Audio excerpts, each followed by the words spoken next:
it's still too big even when I snip it. That's a great way to start the stream. I know, right? Oh man, this sucks. All right. So we are live. For those in the chat, this is the first stream on a new rig. So everything's completely, from scratch. New mic settings, new OBS settings, all that good nonsense. So New rig, who this? Yep, new rig, who this? So you'll have to let me know how loud I am versus how loud he is, if you can even see anything. You had to refresh for it to be live. Well, I didn't start till right at 7, so maybe. Also, YouTube is yelling at me saying the bit rate is lower than recommended, but it looks like it's fine, so. Because on the other page, the stream health says good, so maybe YouTube's just being weird. I don't know. But anyway, we are here today. Hang on. I lied.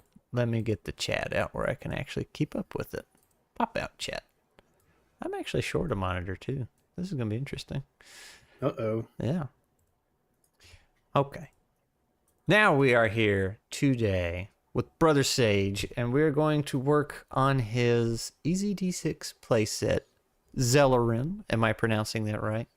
Yep, it is Zeleryn. Zeleryn, which is science fiction. It is in space. We have one image up here. I can't see the second one.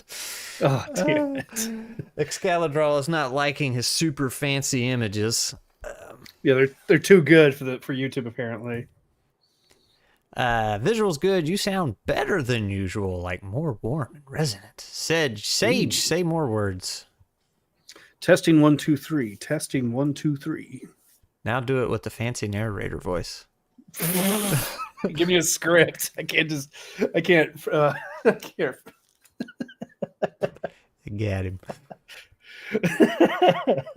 Line.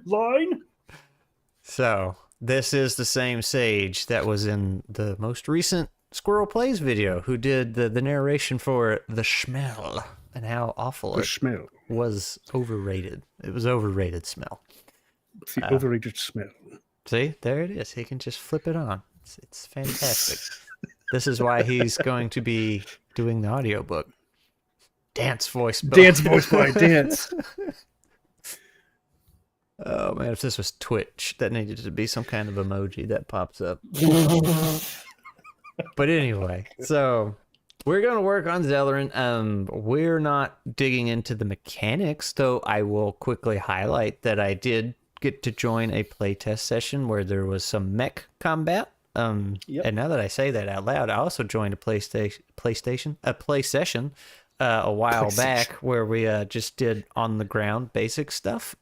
Was very easy D6-ish. It just, it felt like a science fiction skin for Easy D6. Now the mix was entirely different. It was still Easy D6 light duty mechanics, like roll your D6s and all this, but you got some really fun perks that the mechs had, and then some based off of the character you had built. So it was very fun. I will not spoil too much of that or get into it, but excited to see where this goes, and I'll brag for him. So not only did he get Scotty, DM Scotty, the guy who made Easy D6, to play with him, but he invited him to run it for Scotty's group. So, Yep, Scotty's awesome like that. Just a little brag. I'll brag for him, like I said. So actually, Mr. Scrat, it's actually a space fantasy setting for Easy D6. Oh, excuse me. Is there supposed to be a ping on the Discord? Well, there's no law, but there should be, so I will go do that real quick. Let's see. Let me hop over to YouTube announcements. We're live for some Zeleryn world building. I would love to share the current art process, but for some reason, Excalibur does not like my big fat art. Well, let's try this. Send it through Discord.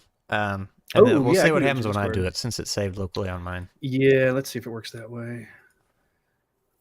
We'll try that. Here come the spoilers. Yep, that's another thing. Like, he got super lucky when he went hunting down an artist. Like, the first artist he found has just been doing so good with the artwork. Oh yeah, I got super lucky with this artist. I had found her on Reddit on Hungry Artist, I think it was called.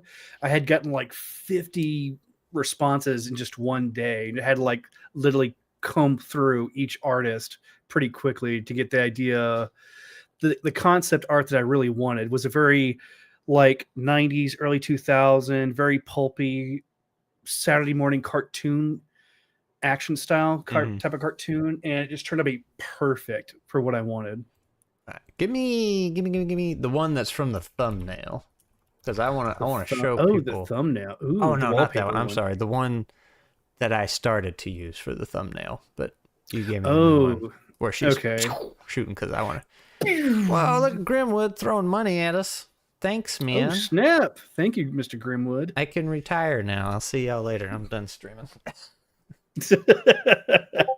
Reddit being useful, preposterous, right? So, all right, was that you that just sent me something? Yeah, yes. just sent it to so you. If I take this, of course, Discord makes it a WebP file, which I bet I'll end up just spamming more art your way. It worked. Whee! Look at that. Oh, it did?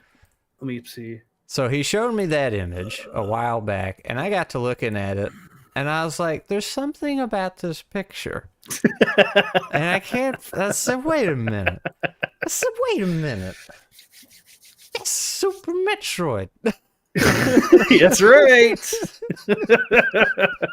So, intentional reference there. And that is when he won my favor. So,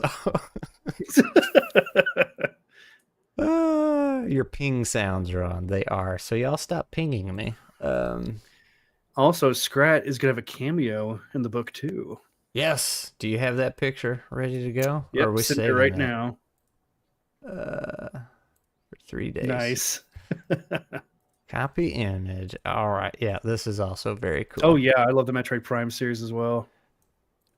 I keep getting the air, too. This is too big. I know this. Again? Yeah. Oh, okay. Maybe I need to refresh. Every time I move it, it's like, you can't do this. Oh, you can't do that. That ain't right, All son. right. So, is this like an in-process sketch, or is it going to get colored in? Or So, the colored art was more like promo art, but the whole book is going to mostly most of the character splash art's going to be black and white. Okay. I had thought about having like part of the page layout having some color, but I haven't figured out exactly what I want yet. Ooh, excuse me. Okay. So anyway, there's the picture. Lots happening, and then there's a little squirrel. Oh, ain't loading. Little squirrel. There it goes. Low quality squirrel. So I'm Teeny hiding. tiny. I'm Yep, there. right behind the rock. And I love the idea, not just because it's about me, but it would be really hilarious if like this became a thing. Like I managed to reach out and help so many different people that it became baby. well, it became like a ttrpg design tradition to hide a squirrel in your book somewhere. And then like 80 years from now, when people are still watching ZoobTube or whatever it's called, then, Yeah, ZoobTube. and they're like, what are the origins of the squirrel? They're doing The squirrel conspiracy theory. yeah, doing the deep dives. Like, why do you always do this? And they interview all these people, and they're like, I don't know. I just thought that's what you were supposed to do. Nobody told me. Oh. Grimwood wants the Dance Boy animation. Okay, that makes sense. You become the watcher of the Sage Saga.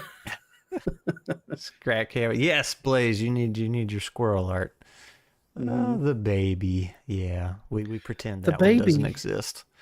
The black and white is very in line with EZD6. Well, now that you say that, might need some context of the setting. Well, we are just about to get to that. So, Yes. Oh, also, there's going to be. I also had commissioned Chessex, the dice company, to make some custom dice for me as well, which I will eventually be running a Kickstarter. To one of the goals will be earning these dice. is that Dave? You're in the chat, Mr. Grimwood. There was some dice people you like. I don't know if partner is the right word, but for your Plaguebound campaign, you like were running something together, and like if you had so many backers, you would have got some Plaguebound dice or something like that. Is that the same company, or is that something different? Where's Waldo except it's a squirrel? Exactly. I wanted the dance boy animation. All right. So while we're waiting for that response, let's dig into Zeleryn. So I actually have no idea what we're getting into. He just reached out and was like, "Hey, would you want to help me do some world building?" And I was like, "Sure, man." And then we got to talking a little bit, and I was like, "Well, hey, do you want to like do it on stream so we can have guest feedback, as it were, but also get him a little exposure? Start talking about it, promoting a little Exposure. bit. Exposure. I pay him in exposure bucks. Exposure bucks. Yeah, I was gonna say that. Something different, Dave. Okay. Yeah. All right. So yeah, I don't know. I don't know what he needs help with or anything like that. So I am just as blind as you are. So before we get to the questions, maker of Zeleryn, why don't you give us the elevator pitch / brief rundown of what the setting is? I have already told them it's got mechs in it at least. So. Oh gosh, I have to do an elevator pitch. Oh gosh, I'm not good at this. I'm better at just lore dumping on a basis like foundational level than like pitching something in like 30 seconds. Well, I can summarize it. It doesn't have to be 30 seconds. You can just... Okay. So Zeleryn is basically a cross between, I think the easiest way I can describe it is basically Star Wars meets Indiana Jones. It's pretty good. So you have like your pulpy space fantasy magic with all this kind of like... So Zeleryn is the name of the galaxy. This galaxy is very big, where there's multiple star sectors. So the Indiana Jones part comes in where in the beginning age of Zeleryn, there was this ancient civilization called the Zorans. The Zorans were these supernatural entities who were these powerful creators who basically helped craft the universe. And they made these special tools and items that helped them craft each planet and life across the universe. Until one day, they decided to create life. Well, these creatures, we're just going to call them seekers. They decided to create life for the first time and gave them everything they needed: food, water, knowledge, you name it. They pretty much had everything they wanted in the most perfect aspect possible. Well, at that point, they got curious. They're like, "Hey, could you make something for us to be like you? We want to ascend and be gods like you." So the Zorans thought about it. They said, "Okay, how do you want to do this?" So the Seekers came up with a plan and gave them like a blueprint or a schema to craft what's called the Crucible. Well, once the Zorans crafted the Crucible for them, it turns out the Crucible was actually a weapon to destroy the Zorans, because the Seekers became so powerfully after having everything all this. They're like, wait a minute, the biggest threat to us are these gods. So if we can kill them, we don't have to worry about them anymore. Now, the philosophy behind this is that no matter how perfect of a world you live in, there'll always be somebody who is seeking power. If that makes sense. We will proceed as though it does. Okay, cool. So, after thousands and thousands of years, life springs up, it spreads out. You have all of these anthropomorphic species that have kind of grown up. I'm not going to go into further detail because this is not a hard world building setting. I didn't build this to have a lot of make sense, not like logic behind it. It's more like, hey, I'm going to put a bunch of randomly cool stuff that I think sounds cool and then mix it together. So you have all these species that are thriving on advanced technology because of the discovery of Zoran artifacts, which helped advance their technology that is today. So people are searching for more because of how powerful these ancient artifacts are, along with the search for mineral, specific type of mineral called aetherite. Aetherite is basically the bread and the blood. Golly, I'm sorry, I'm not bread good and at talking. butter? Bread and butter. That's the word I'm looking for. The bread and butter that helps fuel all of this advanced technology. However, the star sectors are running low because they've been mining for it forever. Well, now they discovered there's an unknown star sector that has not been explored yet because it's been so dangerous that they're now curious to try to push through, where it's almost like becoming a new gold rush. Okay. Like, who's willing to risk their lives for riches? Kind of a situation. Could almost But get there's you also a space western. Exactly. Almost like there is this anticipation, like, hey, if there's Aether right there, there could also be more Zoran artifacts. If we can get those artifacts, we can control the galaxy, or even furthermore, the universe. Yeah, okay. I'm digging it. So, you sure you need my help for world building? Look, I just need a soundboard to tell me if it's good or not, because I'm not very good at telling what's good or not. You're a writer, you would know. That's fair. So, going back on the chat a little bit here, Blaze did ask if you had a YouTube channel. Now, I know recently you had... I saw you in the chat the other day kind of thinking about it and mentioning it. So, you do not have one yet, correct? So, I do have a YouTube channel, but there's, nothing on it.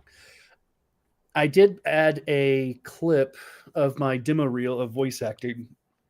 I just added a short on it. For me personally, I've never been a person who has been I've never been a public content creator kind of person is the best way to describe myself. I've always been a consumer. So this is like my first time kind of branching out to be a creator. Okay. And he's nervous, and we're going to pick on him a little bit. He is also in a very hot part of the world with no AC at the moment, so it's not just nervous sweat. It is legitimate. I'm sweating over here. It's very hot. Yeah, pretty much. That's why I'm constantly shaking my shirt, because it's hot. Yeah. Dave says, you guys are welcome for being introduced to each other. Thank you, Dave. Thank you, Dave. I like Glee's response when you said you can't do the elevator pitch. She said, we can say the elevator got stuck, so you're fine. Yeah, exactly. Also, Glee, I have heard the word pulpy used a lot for different things. Like, apparently Vampire Hunter D, the book that I read, was very pulpy, but I still could not tell you what that means.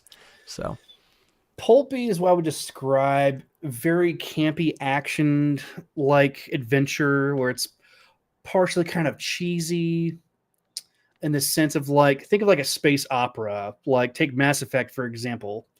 There's lots of action, there's drama, the intensity. It's hard to describe. I'm just kind of improvising off the top of my head right now is how I understand it. Now, like a book definition, I can't really tell you off the top of my head. Yeah, well, the thing about those is, like, most people have their own definitions anyway. Like, yeah, genres have become a mess across the board. Like, books, movies, video games, and subgenres are just a nightmare. Like, they change every week. I swear. Oh, Builder B. So Zorn technology is basically advanced technology that modern civilization does not completely understand. They're still trying to unlock the mysterious secrets behind it. Like, for example, there is a species called the Krajnak, the one you see in the black and white picture fighting the little tendril head dudes. Those are called Squirrel. So the Krajnak are this very mostly like your typical warrior species in space. So the Krajnak had firstly discovered their own Zorn artifact on their home planet. And they had just won a long war against being enslaved by an alien empire species called the Varakians, or Barakians. I think I'm going to go with the Varakians because it sounds better. The V sounds better than B. Yeah, that's right. Blue, there you go. So the Krajnak their scientists decided to take this Zord artifact and be like, hey, what if we weaponize this? And decided to create their own species called the Squirrel. Those are those things you see that they're fighting. The Squirrel are these very animalistic-like creatures. They're very unpredictable. So they were basically created to be shock troopers for the Krajnak, to be sent out to kill anything that My gosh, sorry. I'm a little nervous here because I'm just like, It's oh all gosh, right, this is man. gonna suck. Oh my god, I don't know what I'm doing. Put you in front of the world for all to see. Exactly. Okay. So the Squirrel became so chaotic and uncontrollable, they had to make a queen that could help round them up, called the Squirrel Queen, right? So the Squirrel Queen became intelligent enough to be like, wait a minute, I don't need you anymore. I can control them now.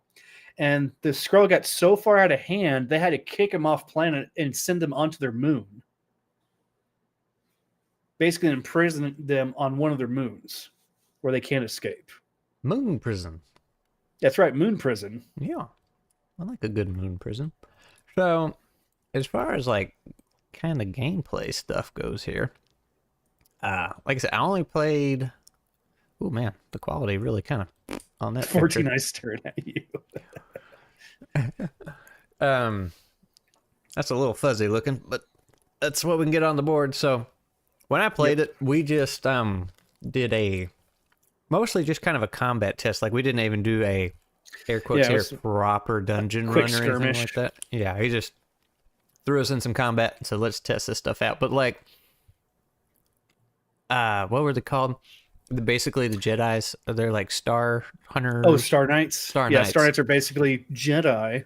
Is that what this one is with the yellow shield? That's exactly what she is. Okay. So that right there, they are called Soulborn.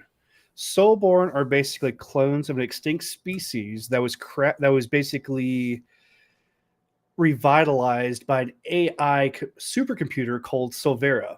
Silvera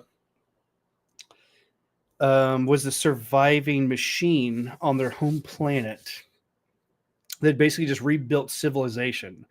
That the story, they're basically the mythology of their history is that the extinct species died from natural disasters, quote unquote, right? Mm-hmm. And Silvera they decided to worship Silvera, the AI computer herself, because she technically gave birth to all of them, is how they see it. They call her the All-Mother. So they have this mythology of believing that Silvera is actually a goddess because she managed to spread across this whole planet, rebuilding civilization. That's all they've known their whole life, is being indoctrinated into worshiping the All-Mother.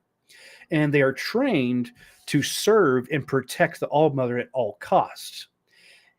What also helps them progress is that there are few Soulborns who are sent on limited pilgrimages to bring back new knowledge to the All-Mother and how it benefits her and the people.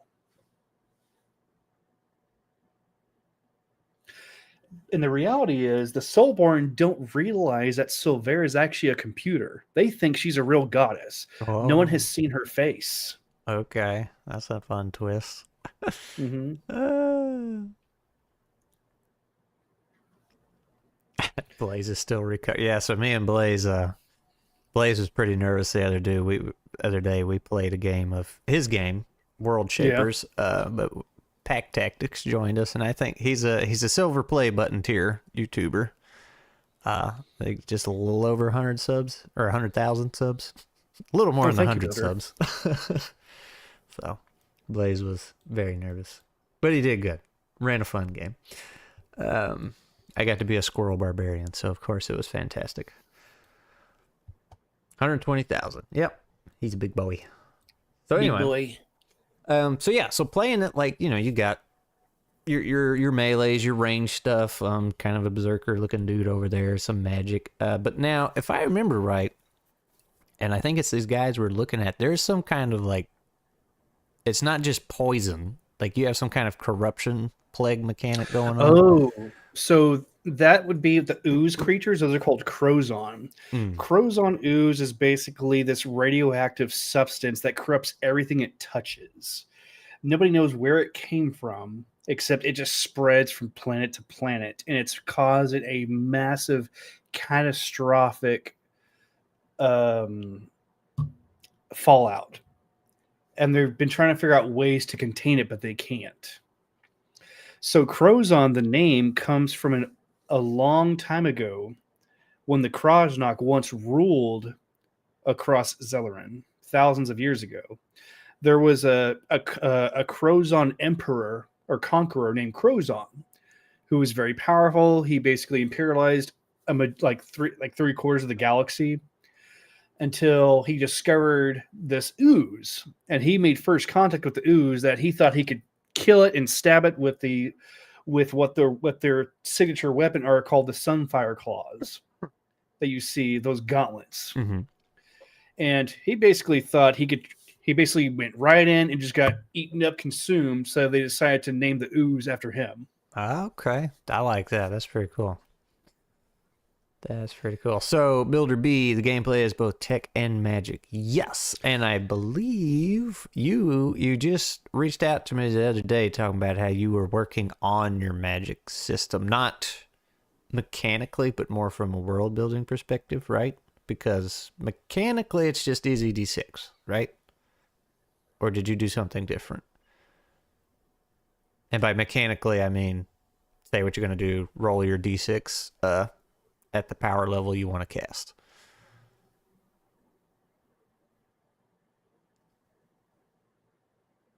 Are you talking to Builder?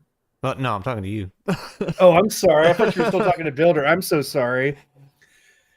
I zoned out a second. I'm so sorry about that. That's fine. Now, you have magic in your system, right?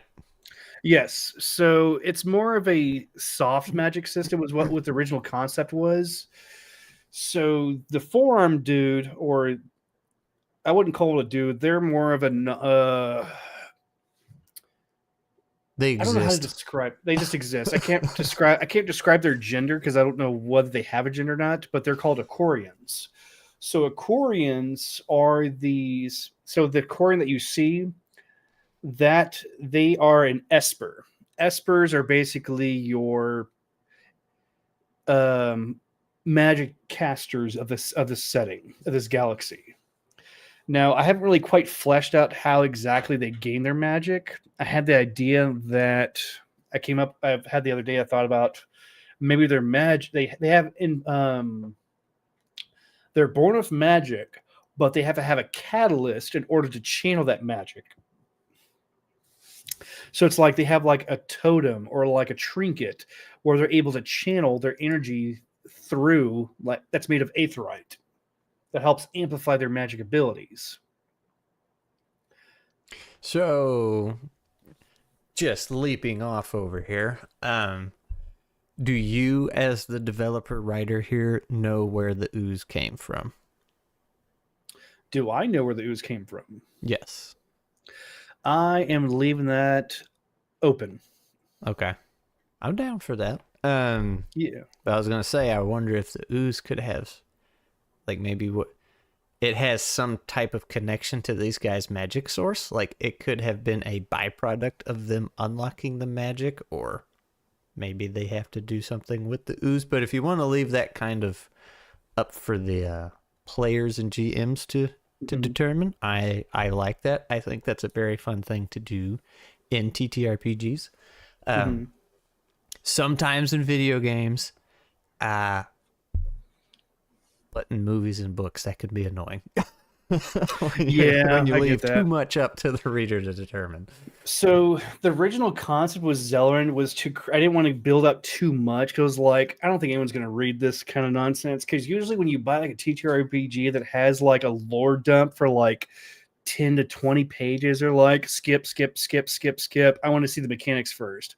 So I'm like, okay, I wanted to make I wanted to make a rules light space fantasy setting that was less crunchy and focused more like a narrative approach. And that's why I like Easy D6, because it allows more focus than being a tactical game. Right.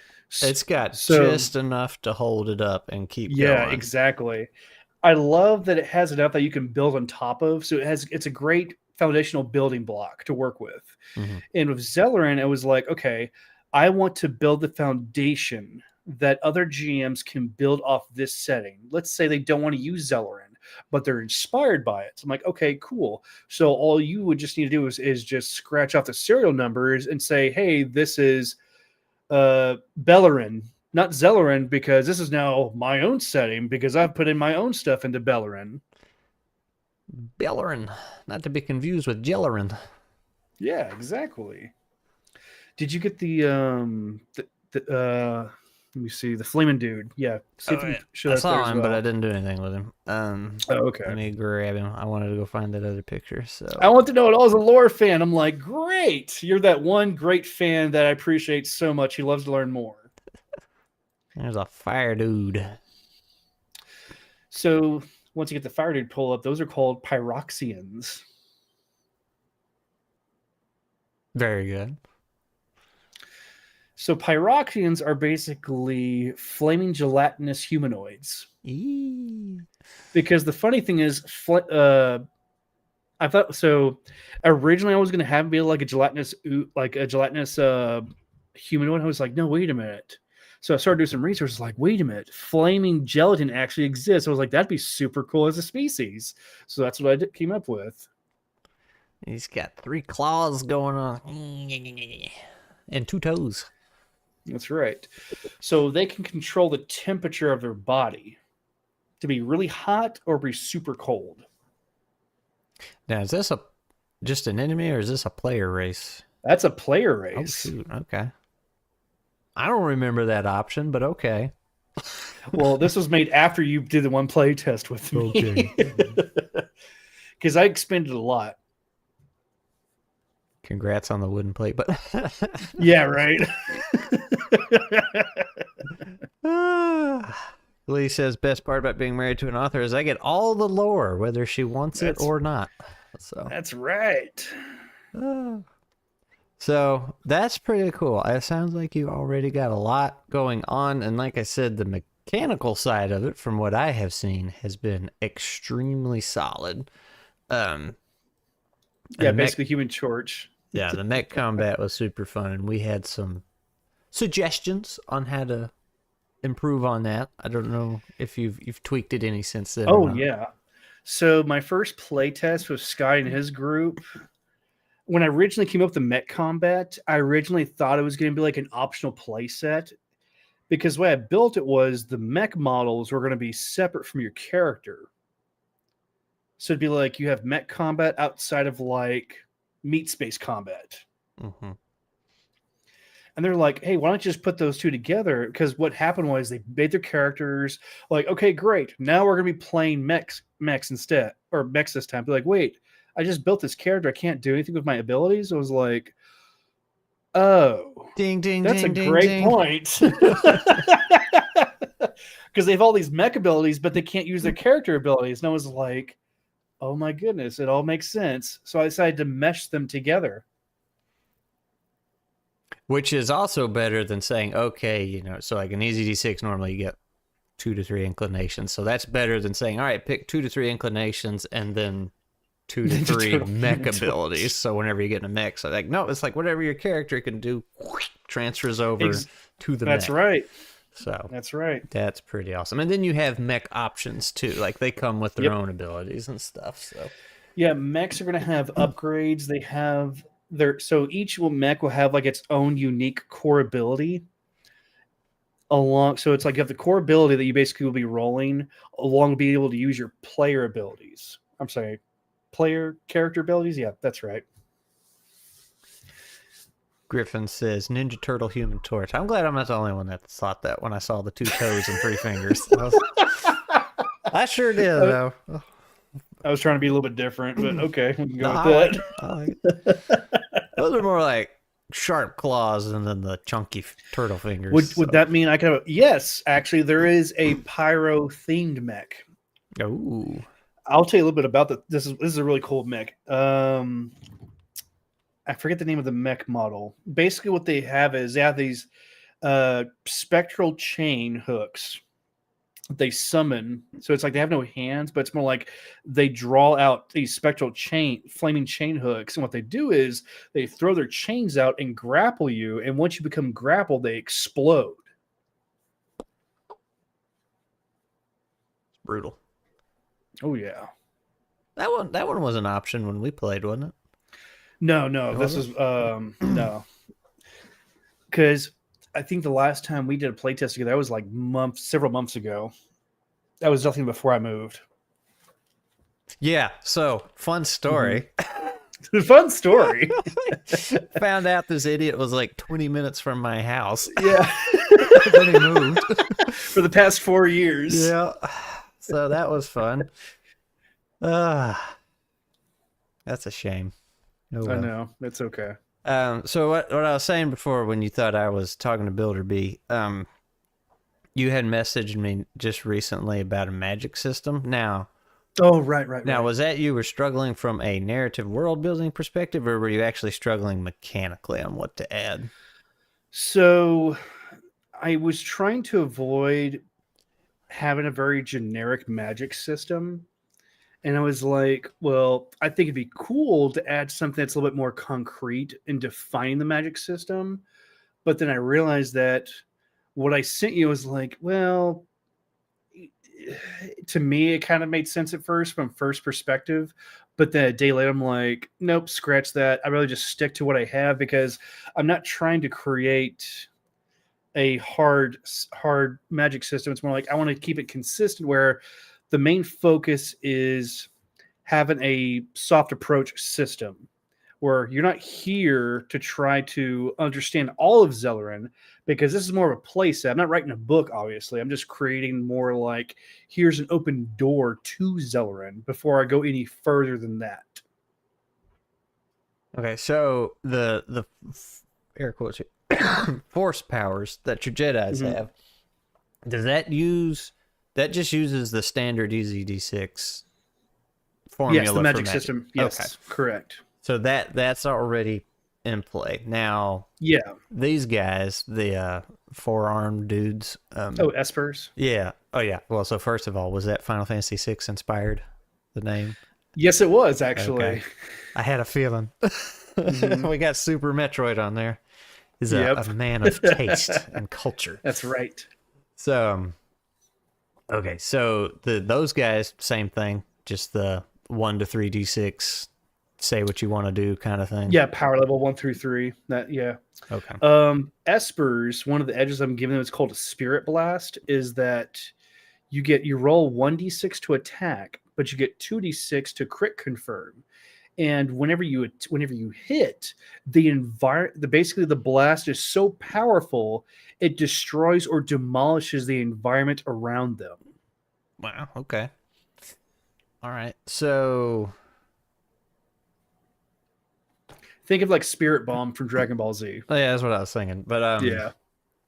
So those guys, their magic's kind of up in the air, unknown, nobody really knows, which is fine. Now the force powers, is that a little more set in stone?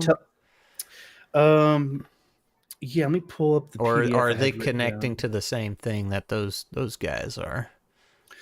Just on maybe a weaker level or like something? The comparison between Star Knights and Espers? Mm-hmm.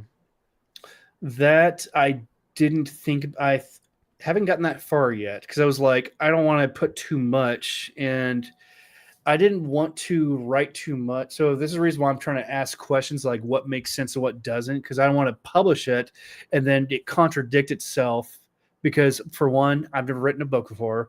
2, I'm not a writer. 3, this is my first time world building ever. So really this is kind of me just throwing spaghetti at the wall and seeing what sticks. Well, that's totally fine. Just kind of jumping into it, I no idea how well this would work or fit, but the first idea that comes to my mind is like these. I mean, I guess everybody's an alien in this, but like the obvious alien with 4 arms. I kind of like the idea of them having access to more powerful versions of this magic, and then the Jedis tapping into that, but being very limited. Okay. I mean, it'd still be your 3d6 and everything, but maybe they have access. You know how in Vanelli's like D6, narrative, you have the different schools, I think they're called, or circles. The circles are sorcery. Circles, that's right, yeah. So like these guys, the 4-armed dudes might have access to like the Blast Master one that's really destructive and powerful, whereas the Jedis would be a little more tame. It's like, oh no, you can do telekinesis stuff and things like that, but still beneficial. way I would see it is that the Star Knights is more like divine or celestial magic, whereas Espers is more arcane. Okay. So Star Knights are basically they have. Oh, let me pull up my mind map because I have all the notes there. Ooh, Ooh. I like a good mind map. We won't reveal it to the world though. Oh, I'm sorry, buddy. Secret You'll have to get stuff. that in the when the novel comes out in 10 years. Where the heck is it? Well, that's annoying. I gotta go find it. Sorry about that. So the Aquarians, let me tell you about them. So the Aquarians are basically your very super intelligent species. Now the catch for them is they have a very short lifespan. The reason why that is that they have a genetic disease that causes them to age very quickly, or basically they have an autoimmune disease in their genes that cause them to, lack of a better word, die sooner. Like they could die from like heart attack, aneurysm, just all kinds of fatal things that come to them. And the way they try to work around this is that they have this eager desire to learn as much as they can and pass it on to their kin.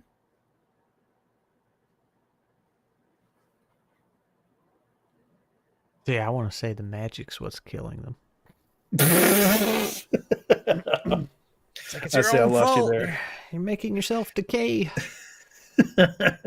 Hey, that could be true. It'd be like maybe it's some type of like magic poisoning. It's like we've had too much exposure to aetherite or too much exposure to this aether. Well, that also ties back maybe to the idea of hey, maybe it has something to do with the sludge monsters. You know, there's some That's connection very there. that's very possible. Maybe they become sludge monsters when they die, and they don't know that. Ooh, there you go. They come back. Or their spirit becomes sludge. Humans are obviously human. I wouldn't say they're the least interesting species in Zeleryn. However, they're not from planet Earth. They are from planet Terra. They have their. I've had it set up where they're going to have like their own unique history. Instead of being like, oh, it's just like Earth. You have a lore dump for what happened to Earth, or is that also up to the players? So humans aren't born from Earth. They're born from they call their planet Terra instead. So there is no Earth in this universe. Yeah, there is no Earth. Oh, it's okay, called okay, Terra. yeah, Yeah, that's what I'm going for. Yeah. I see what you're saying.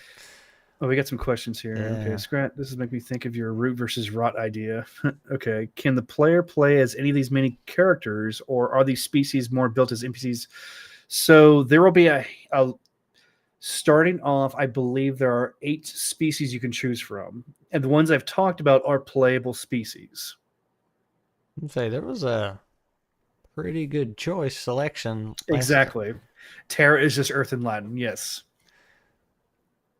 Because yeah, there was one, or no, that was a class I was thinking of, like the mutant thing, that gene spliced guy. Oh, that's right, a class, So, isn't it? yeah, that's a star. They're called star paths. Yeah. So Italian Earth.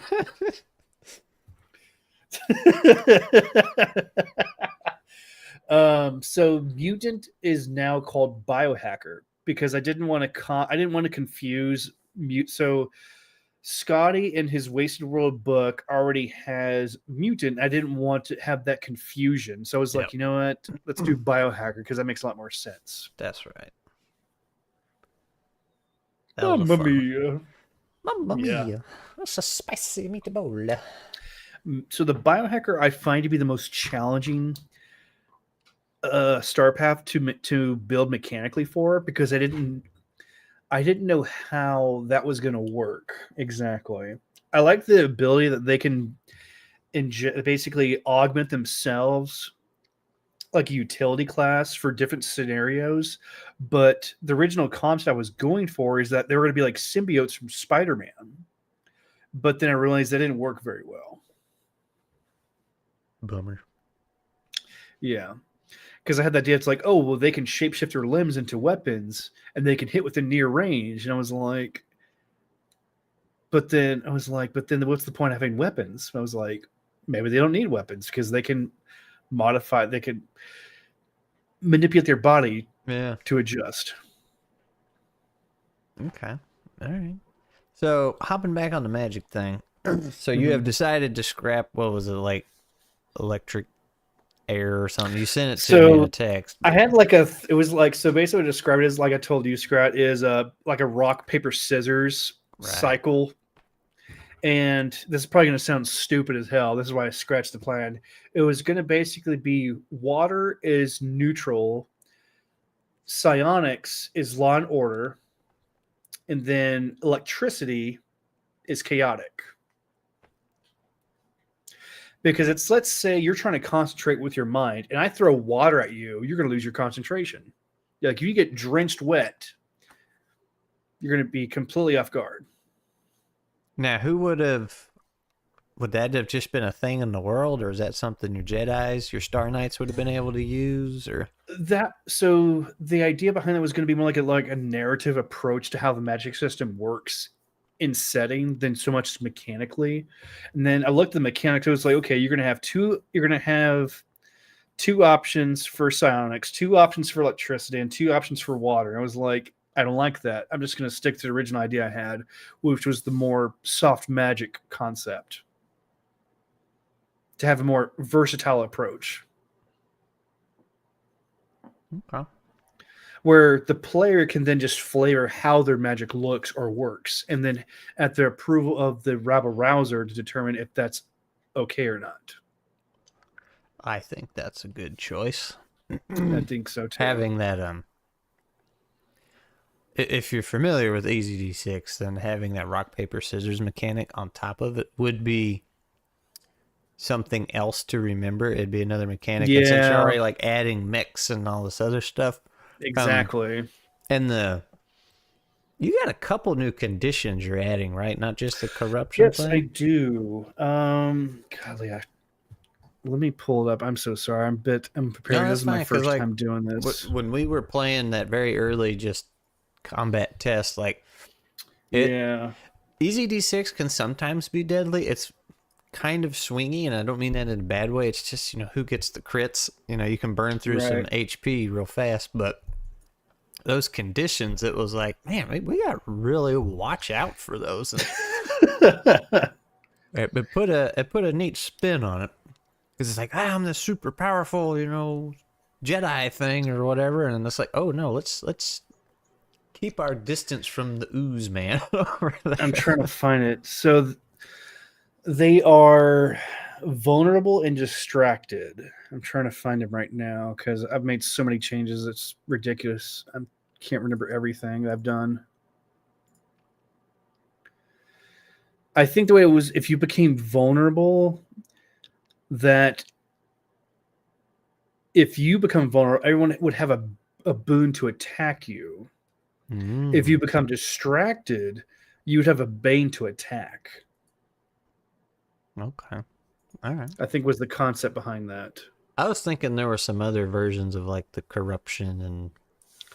Oh yeah. So I was thinking about doing the corruption like in Wasted World, which has its own type of corruption concept. Does it? Actually, it does. There's 6 levels of it, I think. Is it the miasma or whatever stuff? I think so. I can't recall. But I haven't figured out how that's going to work yet. Because I did talk to this guy who was like, hey, Scotty, can I just copy some things from your Wasted World stuff to try to build off of? And he was cool with it, but it's more like I'm trying to avoid just being a copy and paste setting and trying to build something more unique that stands out from Wasted World. Yep. Well, we played the Four Horsemen, which is an EZD6 playset. We did that recently, and it just takes the stress mechanic that Scotty made, which is technically not out yet. So I'm really surprised Scotty let him. Well, I'm not surprised because it's Scotty. Like he's very nice like that, but it was still kind of. Even then, it's like, man, you're letting him take this system that you haven't even released yet, and like he's getting it out before you. But yes, it replaces the karma that stress mechanic does. So Twice Dead Mage. I'm making a game too. I'm not that interested in making the lore. Is that a bad thing in your opinion, guys? I would say no. Like, me creating Zeleryn was just my choice that I wanted to do. Originally, I was going to build it for Savage Worlds, but then I discovered EZD6, and I was like, this is a lot easier for what I want. So I decided to build for it because I like the concept of what Zeleryn is. I'm not building it because I want to make a game. It's more like I'm building Zeleryn because I enjoy making something that I think is going to be fun. And EZD6 is just basically a great plus side or supplement towards making it work the way I want it to. And with you making a game without lore, it's perfectly fine. I mean, that's exactly what agnostic games are for, where you just have games and players or GMs can create lore that works around those mechanics. nuts. That doesn't have any lore in it. There you go. So lore in TTRPGs, like I don't know, I don't think mixed feelings is the right word, but like on one hand, I will say it's pretty much worthless because if your rules are fun, people are going to play it and they're going to put it in what setting they want, regardless of what setting you make. On the other hand, lore will help you sell your product because people do like their lore. So it's kind of both. It's just whatever you want to do. I mean, I'll even tell you this quick story. When I first came up with Zeleryn, I was inspired from watching an anime a few years back that I haven't seen since the 90s called Escaflowne. It's basically fantasy mechs. And I was like, whoa, that's so cool. I would love to play fantasy mechs. So I did some Googling and I was like, oh, well, that sucks. I can't do it now because there's already Lancer. There's already Aether Nexus. I was like, damn it, I'm not cool enough to be unique, or not cool enough to be niche enough because someone's did it before I did. So I threw that plan away and I started from scratch. And then I went back to the drawing board, back and forth, where as I started progressing with Zeleryn, I was like, you know what? I want mechs in here because it's cool. I don't care if it has to have a logical reason to have them. I just think it'd be fun. and it was fun. Mm-hmm. So, to answer the question, Twice Dead, if you want lore, add lore. If you don't want lore, don't worry about it. Yeah, So. you don't have to do it if you don't want to. And the thing is, if you make lore, artwork gets expensive because then you have to draw things. Oh my gosh. You're going to need lots and lots of money for art. I can guarantee that. So if you don't have lore, you can just draw stick figures like I did. That's right. Art alone. The Golden Phoenix Studio. Man. Hello, Golden Phoenix Studio. I was thinking of you earlier, and I was like, I wonder if he's in the chat. And now I forgot what I was going to say. That was like 20 minutes ago or so. Anyway, all right. So you've decided to can that idea of the magic, and I think that's the right call because you got the weird mystery stuff and then the force. I think that'll work, and like I was saying, it'll tuck nicely into EZD6 already established rules, since you're adding mechs and you're adding some new conditions for them to worry about. I think that will be fine. Now, do you have any circles of sorcery that you're doing, or is it just you're either this guy or this guy? I didn't plan for that because I didn't want to basically copy the core rulebook. So what this book is going to be is kind of like the first stepping stone into Zeleryn. If people like it, if people love it, I will gladly make more for it. But for now, I'm just building the basic blocks of what this is supposed to be. This is equivalent to what I would call my Final Fantasy, if you know the history behind how they made that. I thought in Final Fantasy that was like their last shot at making a video game before going bankrupt. Exactly. Yep. This is like my one and only shot in trying to create something that I hope people will like. And if they want more, I will gladly make more. So when I was asking about circles of sorcery, I meant from like the mechanical standpoint. It's like when you make a conjurer, you have to pick kind of Yeah, what your flavor is that you do. yeah. Is that how yours works, or So the Esper, it's more like it's just like any other class. It's like once you choose, that's all you have. okay? But I, f- I feel like trying to build circles for the Esper was going to be too much. And I was just more focused on just trying to put something on paper and just kind of move on and maybe come back to it later. And like my goal is try to get this book released by next year. Okay. Ooh, wait. Because Oh, like fully done, published, fully binded. done, ready to go. Yes. Ooh, man.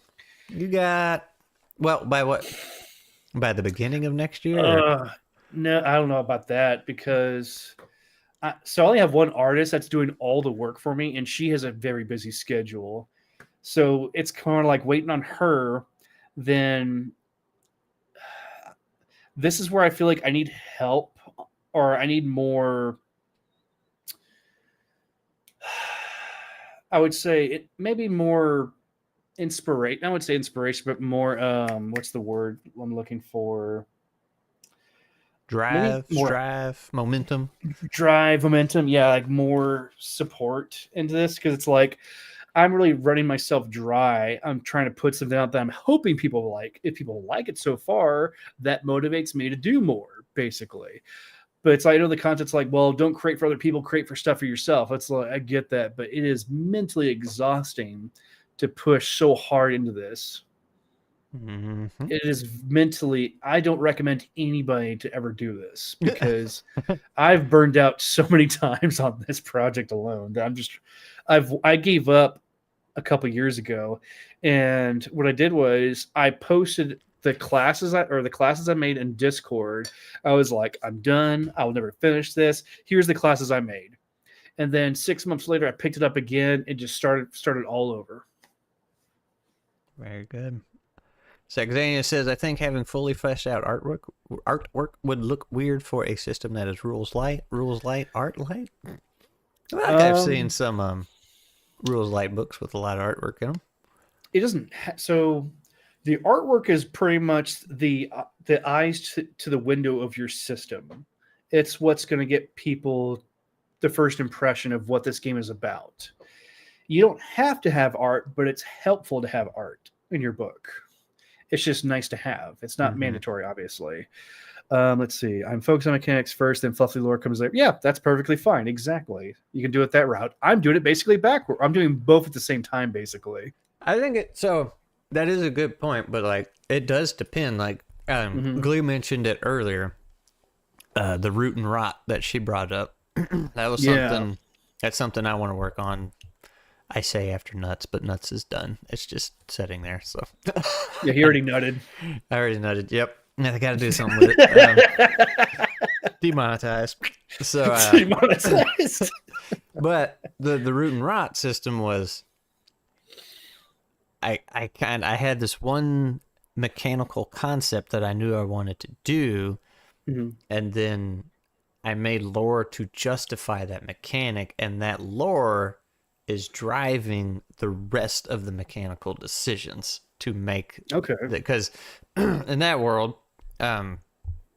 real quick, just alien spore came down, started growing all over Earth. It made Mother Nature go crazy, and Mother Nature fought back just also by growing crazy, competing with that growing all over the world, and it just each force of regular nature and space nature were just growing and competing and did not care about what was around them. So Earth just kind of got enveloped in these two different fighting forces of nature. So that is the theme of the game, constantly pushing and pulling. So as you use these abilities, you're sinking farther into the rot. As you use the rot, you're, either you're sinking more into the rot or you're sinking more into the root. So it's just these two constantly competing things. So, but that's what I'm saying, where you could start with a lore thing and that your mechanics are designed around that lore to drive home the feel if you really want them to feel like they're in that setting. But that is not always the case. Sometimes you just have really fun mechanics and then you're like, yeah, here's just a little frosting on it to make it look nice. How long have you been working on it? Blaze asks. I want to say real quick, your description of the root and rot really makes me think of Fern Gully. Oh, I need to go back and watch that. Oh, I it's don't even so know if I ever good. watched it when I was a little kid. Really? I may Okay. have, and just no memories. So, for those who have seen Fern Gully, one of my supernatural villains in Zeleryn is actually named Hexus. Hex is from Texas. So the villain in the movie, who's like this black smoky ooze that was Oh. basically trying to destroy the forest of Fern Gully. That's Tim Curry, isn't it? Yeah, that was Tim Curry. Yeah. There is something. Do you remember the song that he sings in the chamber? I've seen clips of it. I know what you're talking about. Okay, there's an uncensored version on YouTube. It's actually a very inappropriate version that he sings for that movie that they cut out from the film. I was like, oh my god, this was a kid's movie. Absolutely. I was like, damn, they got Tim Curry doing this? Jeez. Heck yeah. This is the good old days. I know, right? He was sealed in a tree. That's right. So the conception of Zeleryn started in January of 2023. That's actually pretty good. Like, Oh that's my a lot of gosh. progress. It's, in a short amount of time. I don't want to demonetize it even further, but like he says something that's not appropriate in that song. Oh man.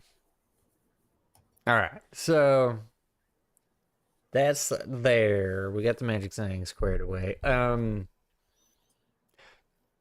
So other than just a general imposter syndrome, like what are you what are this is gonna sound so corporate. What are some of your pain points with this world?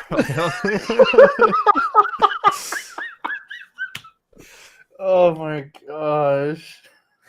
Could you repeat that again, please? What are some of your pain points with this world building? Pain points. Yeah, Oh my well, gosh. just some doubts you have. Like you had the magic system. Oh, And you're God. like, I don't know about this. Yeah, it's called Toxic Love. That's it. You got to listen to the uncensored version. It's hilarious. That one comes up a lot in videos talking about animation. Like Which one? That Fern Gully monster. And Oh, everything, like really? the way he was animated and everything. Yeah. So Huh. if you need someone to talk corporate, Talk tag me in. corporate.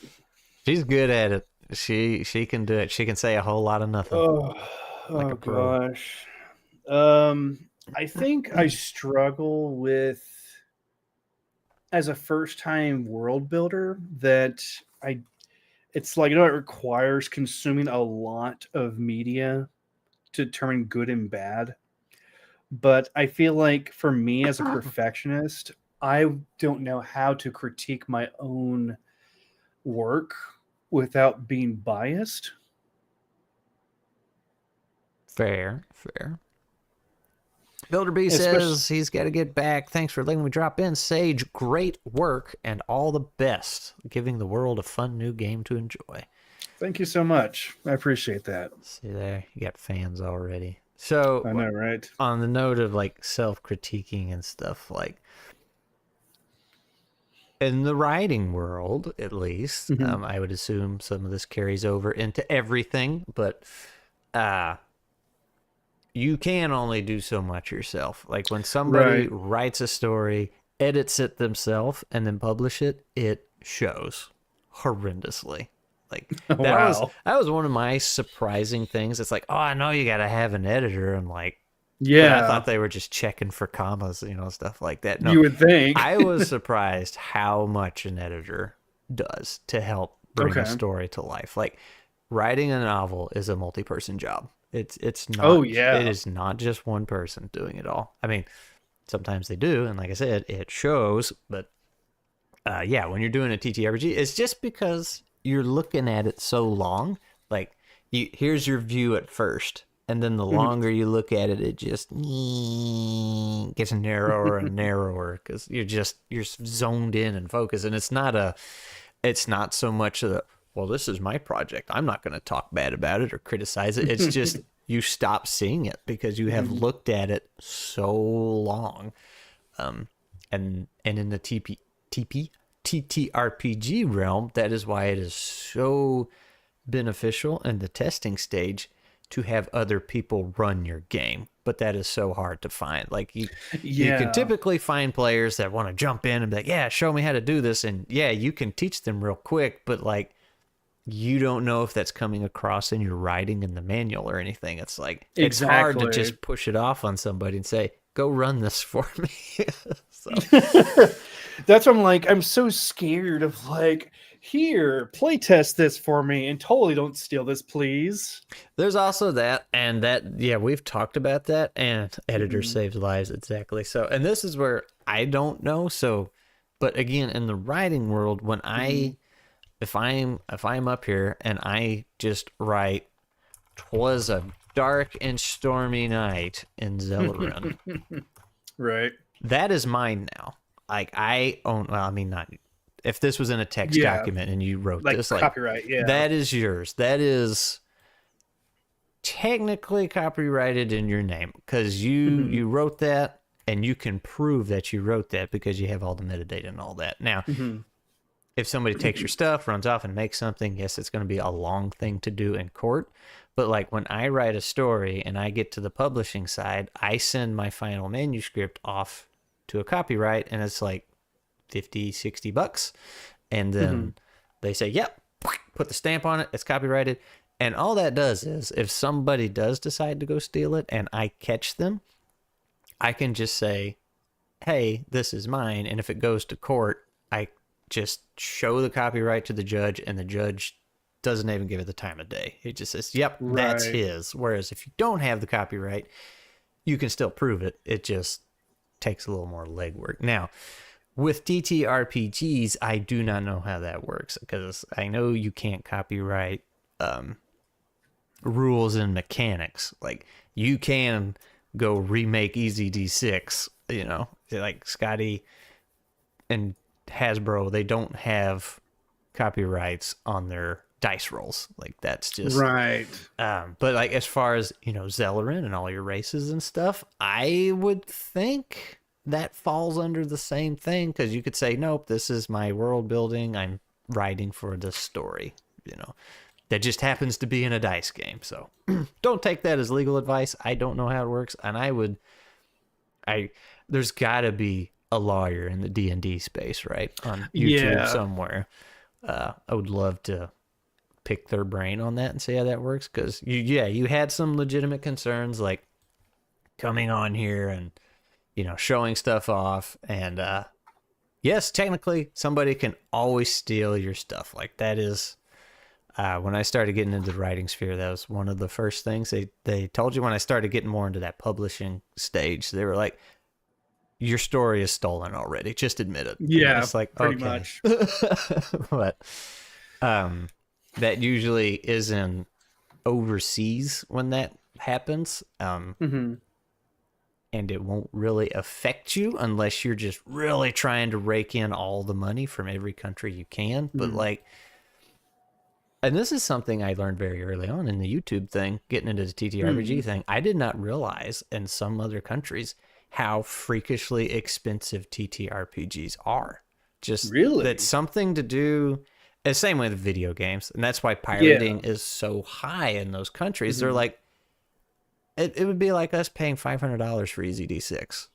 It's ridiculous. And some guy was, I won't name names, but he was showing me the Mythic Dawn emulator or GM solo thingy, and he pulled open the book and he's like, are you okay? Because this is pirated. I didn't pay for this. I'm like, dude, I don't care what you do. But then he started explaining it to me, like where he was and how much that cost. And I was like, holy crap. And I was like, yeah, you shouldn't be paying. I can eat. Well, I won't give an exact number, but I've spent a lot of money on this project, more than I would be comfortable to share. I'll say that much. Just on art alone. It adds up very fast. Yes, it Blaze, does. Blaze says as soon as you write down something creative, it is protected. You cannot copyright mechanics, but you can copyright the way you write down the mechanic. Okay.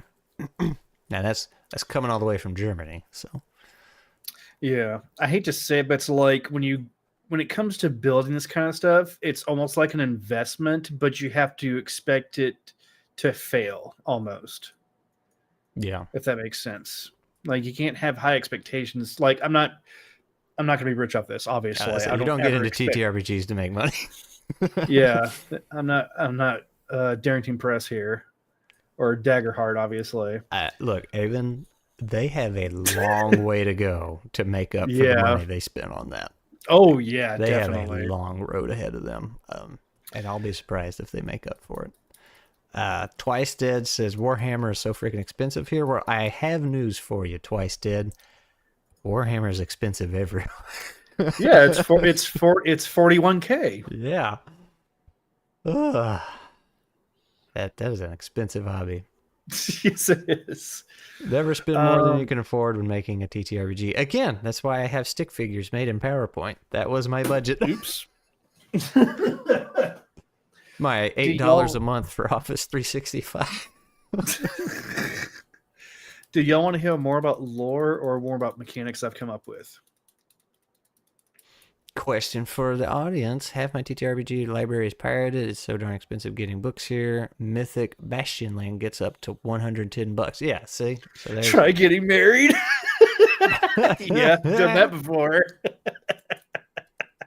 Got him. Got Well, him. I mean, we did say this was a world building stream. So again, with the Yes. pain points, we got a little off topic. You were Yeah, it's talking okay. about just being new and critiquing. So getting back to that, just sharing it. There is going to be some initial humps and fear and that imposter syndrome, and you already know this. There are going to be things you suck at, and like I think you already hit that, and it was barely even a you sucked at this. But like when you brought the mechs to Scotty's group, they were like, "Hey, what about this thing that's very super obvious to us?" And you were just like, "Oh."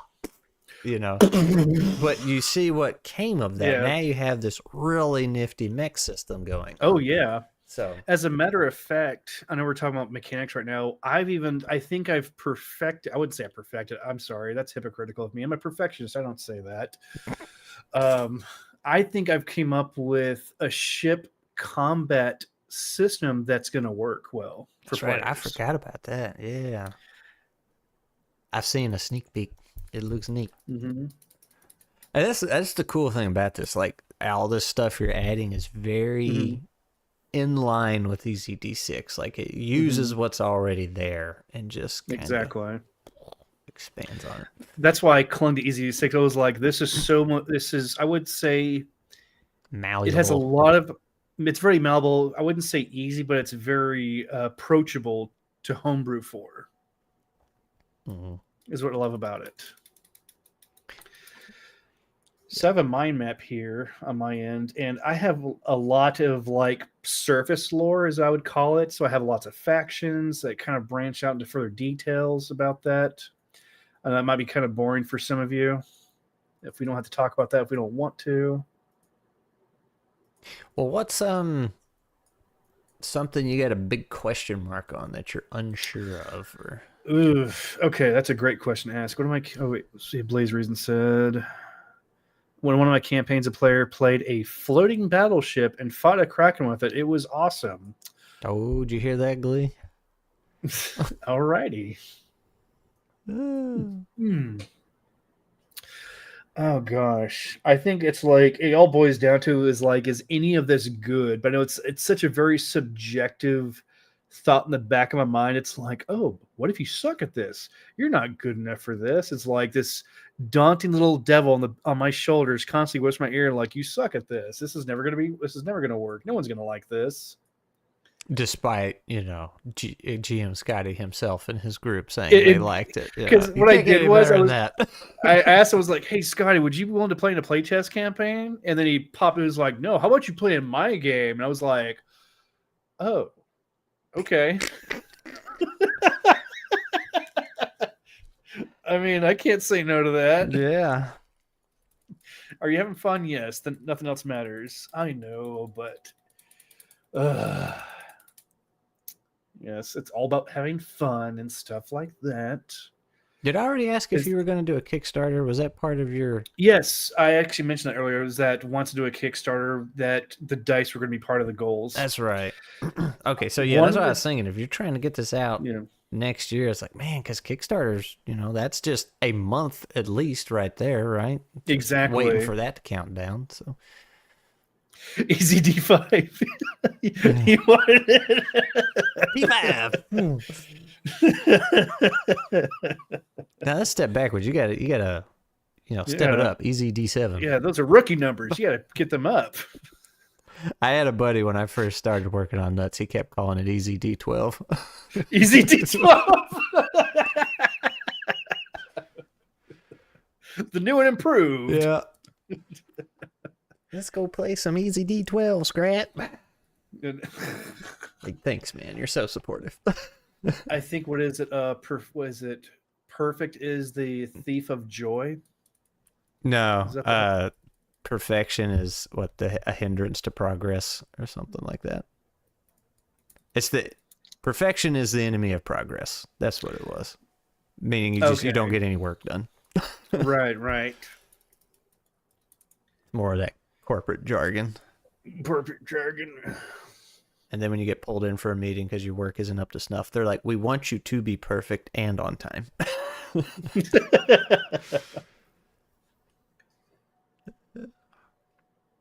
Oh gosh, I'm looking at my mind map. It's like I see a lot of just similar tropes I'm going for, and I'm almost cringe at my own work here too, which makes me kind of feel bad. Just like it's almost unavoidable because tropes exist for a reason, but more so much as like, how do I twist it enough to stand out and be unique enough? But it's like, but once again, it doesn't really matter as long as I'm having fun with it. But I guess my biggest concern is trying to stick with consistency.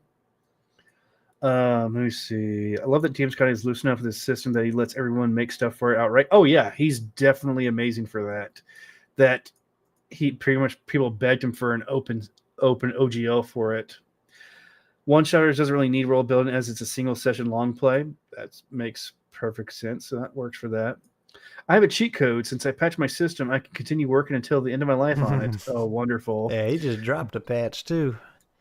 Good enough is good enough no matter how you get there. This is also very true. As you all world build, fill me in on the biggest parts of Zeleryn. Ooh, okay. So we've already covered the ancient civilization called the Zorans with an E, just for clarification. So Zorans basically, hey, we make all these great tools and stuff, and then we're going to throw it out in the galaxy because it's like, imagine a kid who picks up all their toys up and down the stairs and just doesn't pick them up is the same concept. So they're just kind of scattered all across the galaxy. And then they created life. They called the Seekers is kind of like a placeholder name for now. So the Seekers, here's an idea I came up with recently. So the Empire alien species called the Verakians are possibly rumored to be descendants of the Seekers. Yeah. As to how they became so powerful. Okay. Because they are considerably known as one of the oldest species in the galaxy. So it's rumored that, hey, they kind of had a handicap head start in this kind of like artifact race because they've kind of ruled over the galaxy and basically enslaved most of the species in Zeleryn for hundreds of thousands of years. Basically, imagine that they got so big and spread out that they kind of imploded on themselves, kind of like Roman Empire style. Got it. Couldn't contain all the power at once.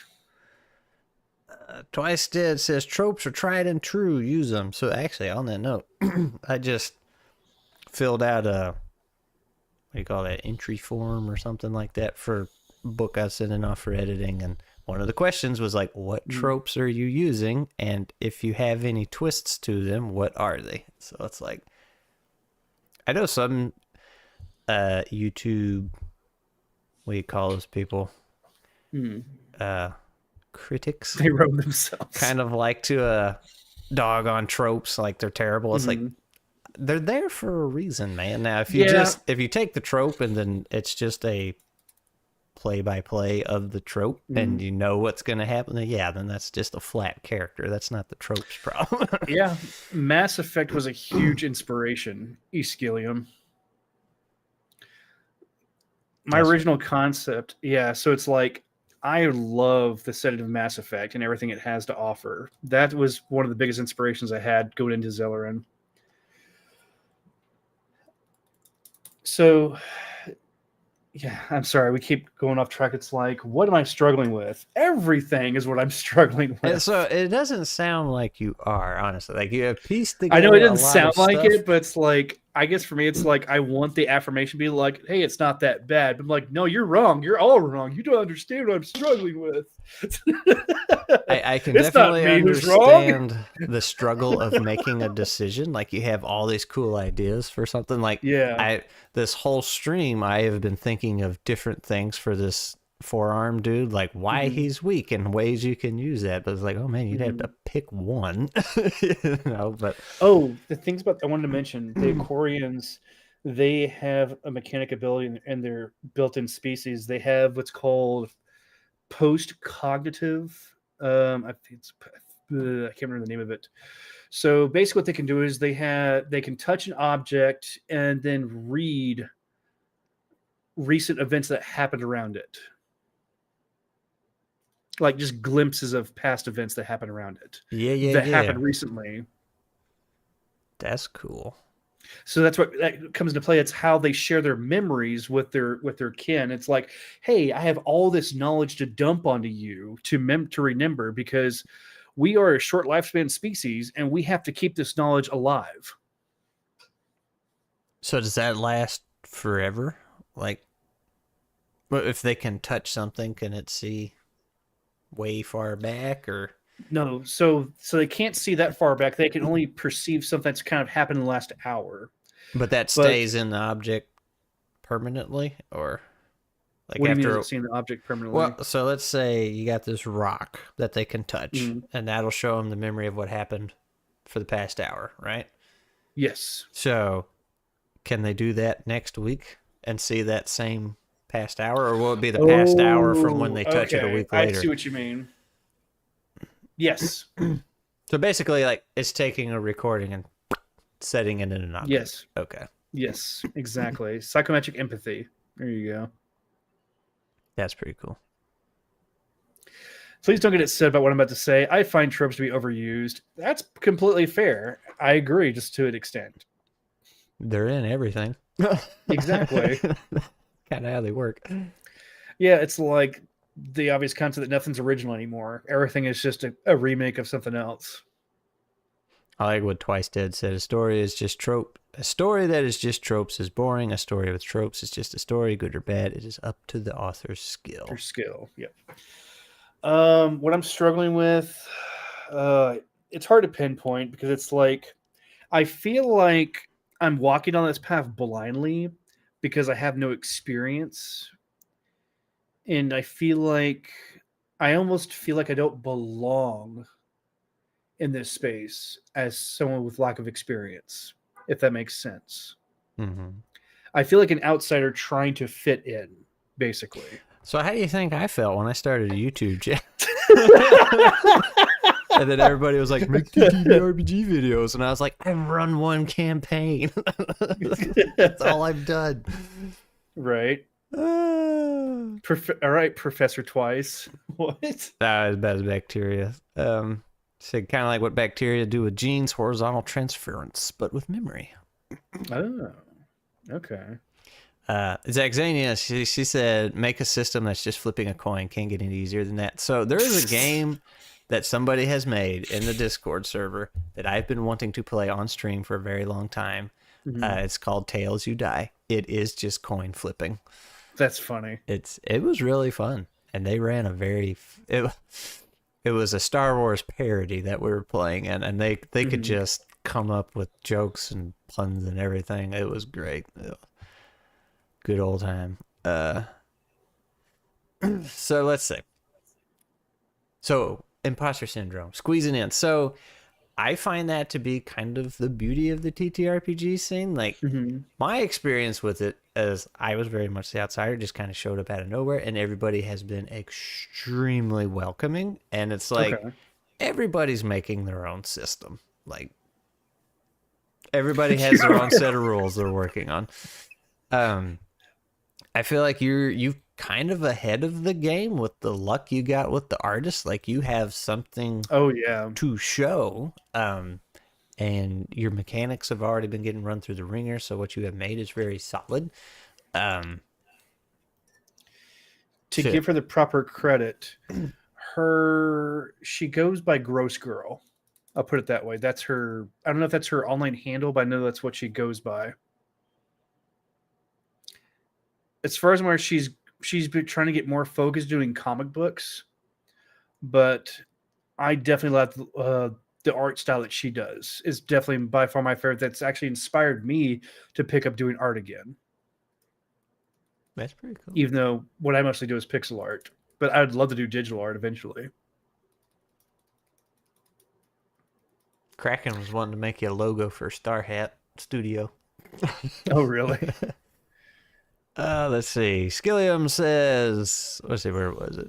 He's working on 2 systems right now, and he's only GM'd like twice. So see, like I think everybody in this chat, except maybe Zaxania, has their own system they're working on, and Glee. But like, it's very common for everybody to have their own set of rules because the level of entry is just non-existent. It's like anybody can come in. It's not like a video game. It's like, okay, well, you kind of got to learn how to program before you can start making a video game. It's like, if you know how to roll dice, and if you've played at least once, it's like you can just start going for it. Oh, don't call me out. Actually, I take that back. I take it back because I don't know if you, what is it? Magic the Noah. Are you familiar with that channel? Magic the No, I don't think He so. plays TTRPG-esque games in Google Slides or PowerPoint. He's my hero. But she made something inspired by that, and we have played it twice, I think, and it was very, very fun. That's right, and she made the entire Fungali race that we did a campaign on. That was very in-depth and Nice. very cool. I want to share my little doodles. I was trying to work on making a Star Hat logo. What I wanted to go for was basically, have you ever seen the wizard hat? That's basically a cross between a wizard and a cowboy hat. I think this is the one I showed her. You sent it to me in Discord. I think so. Yeah, and she liked it. That's Oh, really? high praise from Glee. Yeah, that's my Yeah, that awful one. art right there. Yeah. That's pretty great. I thought it'd be hilarious as a logo. Every GM that makes homebrew is a game dev in the making. There you go. And then here you go, a little star with a little cowboy wizard hat. Oh, I like that. That was my original concept to go with that. So, do you have all this world building stuff? Is it all in a mind map right now? So I do have a mind map. So what I did was I started off with, it's like Zeleryn. What are the species? Who are the factions? Who are the supernatural threats? And how big is the galaxy? That's where it starts from, those little 4 corners. And then branched out. Ugh. From there, I have, let me see, 1, 2, 3, 4, 5, 6, 7, 8, 9, 10, 11, 12, 13, 14 factions. Because I was comparing it to, like, let's say Eberron, for example. I'm a huge fan of Eberron, which you can see the map back there, the map of Corvair. And I was just basically comparing it to that world setting because it is a very detailed world. And I was like, there's like at least 15 to like 17 factions. And I was like, oh my God, I don't have enough. So I just started writing crap down like crazy and just trying to connect the dots to make it feel like a living world, or a living galaxy to be exact. So, what I would do if I were in your shoes, and I think you might find helpful since you're like kind of got the imposter thing going on and not sure all that. I think what you have is very good, and the chat seems to be eating it up too. So, and like I said, Scotty seems to be enjoying it. So you have gotten the positive feedback. I think a good thing to do now would be to take your notes from your mind map and start Mhm. building a Word document, not formatting it. And I'm going to pick on Dave a little bit because Dave will go straight into the Oh, yeah. formatting and then write to fill the format. Do not do that. Just raw text. I mean, you can have your headings and stuff to help separate Oh, it, make yeah. it navigable, but like do all that. And then if you want, you can also just like really start exploring some theories and ideas for different races. And then from there, save all that. Don't delete anything. From there, go to another document of what you want in the book. So like if you have 30 factions, you can be like, that's probably too many. Let me take 10 or whatever, the ones that make sense, and start putting that into the book. And then from there, try to not fully, but kind of make the attempt to start trimming, like instead of a Yeah. 10 paragraph explanation of this faction, like, can I get it to 8? Can I get it to 5? And that'll, you'll start to see it come together, especially when you move from your mind map to your big document. I want to point out that from reading in your TTRPG channel, there was a lot of good feedback that people were talking in there when they were discussing about like setting books in general. One of them mentioned about that playable content should be a priority in a book, not just full of her. What was it? Peter said, which was fucking hilarious. Let me scroll up to it. Because this game was made by a failed novelist who was tricked you into reading their microfiction. I was like, I feel so called out by that. Yeah. Well, and that's what I was getting at, like by trimming down. Like, okay, what is somebody gonna want to read? And it's like you gotta, and there's in the big document I'm talking about where you have all your theories and stuff. So like the ooze monster, by all means, come up with your own theory how they came into existence, like what you think is cool. But that doesn't have to go over into the final book. Like, so like Moss and Stone, it came up, like it was asked several times, like, are people in this world? It's like, that's up to you. I have my version of it, but that's not going in the book. Like, it's up to you to decide if a bomb went off and killed all the people, or if they got a disease, or they're just living down the road and animals are doing their own thing. That's up for you. So, but as the writer, you need to know like what's making your world tick. Yeah, I think where I'm kind of struggling right now is figuring out what the book needs, because it's like I have ideas, but this is my first time trying to format a book, and I feel like I have to borrow a lot of heavy lifting from the EZD6 rule books, because that's really what's based off of. Like, I haven't even created monster stats yet. That's how far back behind I feel like I am with this, where I've been so focused. My main focus was trying to come up with these classes that make sense. They'll be fun and consistent. Like in the Wasted World, there's like 10 or 12 inclinations, and I had to. At first, I was going for that same path, and I was like, holy crap, I can't come up with that many because of what I'm creating so far. And I felt like if I kept going that route, I would basically just be copying the same thing that book is providing without giving anything substantially different from, or basically it would be like, oh, this is just Wasted World in space, almost would be the concept. I feel like it would come off as, instead of feeling like, hey, this feels like a play set separate and unique from the other play sets that's available. So hopping back just a little bit, you made a comment about not having monsters done. So Moss and Stone has been going for 11 weeks now, or at least 11 streams. We haven't made the first monster yet. Like that's fine, because at least in EZD6, now I can't speak for every game, but like it makes sense to make everything else first. I mean, maybe you don't 100% flesh out your lore, but like your mechanics for sure, because then the monsters are just there to challenge you. And if you don't know what your mechanics are, how can your monsters challenge you? See what I'm saying? Like if you definitely. you don't know, like I don't know what my armor system is. Let me make some monsters. It's like, well, how are they going to attack what you don't know it exists or not, or how it functions? So I would think they'd be towards the end once you have everything set. Yeah, I think I'm going to focus on the monster sets last. 'Cause it's like right now, I've done some play testing that someone had asked Ira. So I haven't play tested in Zeleryn so far. Like Scret, he was one of the first play testers when so him and Dave from Grimwood Games are one of the first play testers I had. They've been super helpful. I've gone through so many changes. It's been wild to me. It's like I haven't reached a point where I feel like blah, blah, blah, blah, blah, blah, blah. I get the crunched up paper out of my mouth as I'm printing out words.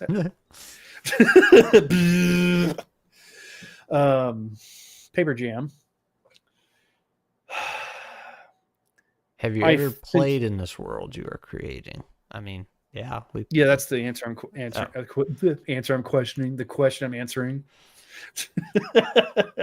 Yes, I haven't played in Zeleryn. So, I have not been a player myself. I have been running games for Zeleryn, in a sense, like a few one shots, some quick skirmish combat scenarios, and just now doing a playtest campaign with Scotty and his home group.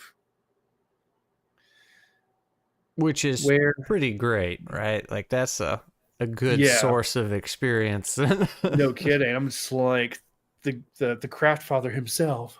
You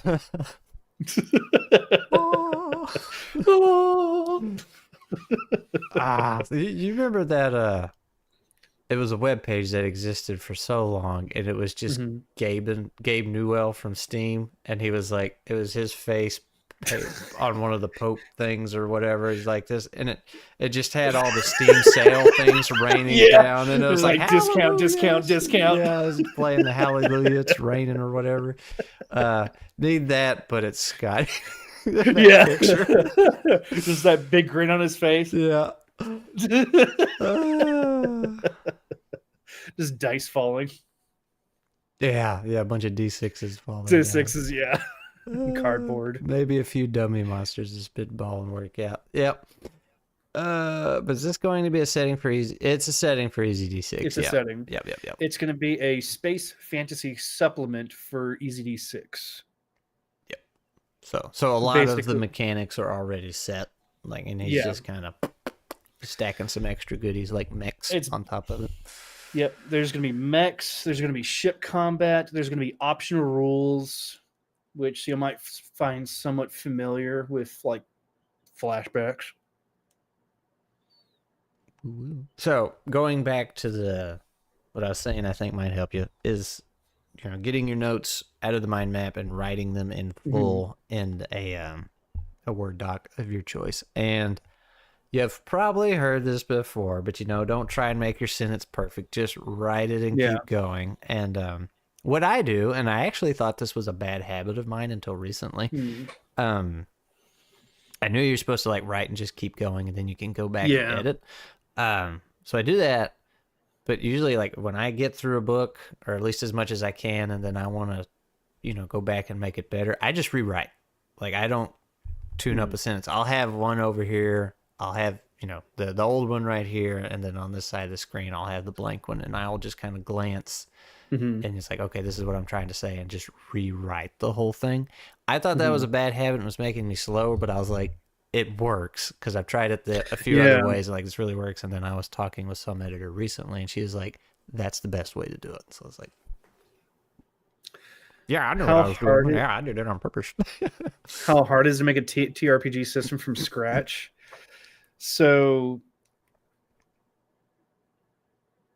good gosh, I don't even want to think about. Oh my gosh! Hey, look who's in the chat. We're not worthy. We're not worthy. We suck. There's the man himself. You just missed the bit earlier. Yeah, I know, right? Now I wish I had photoshopped the picture and put it on the board. I know, right?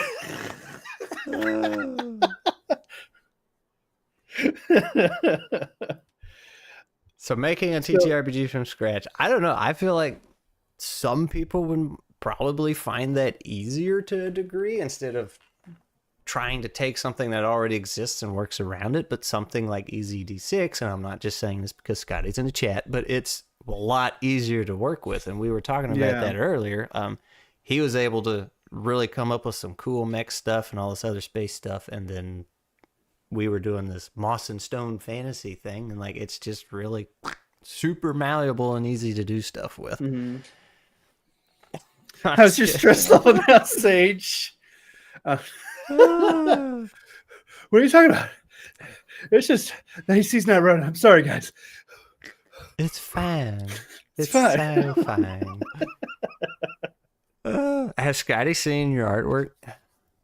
I imagine you shared it.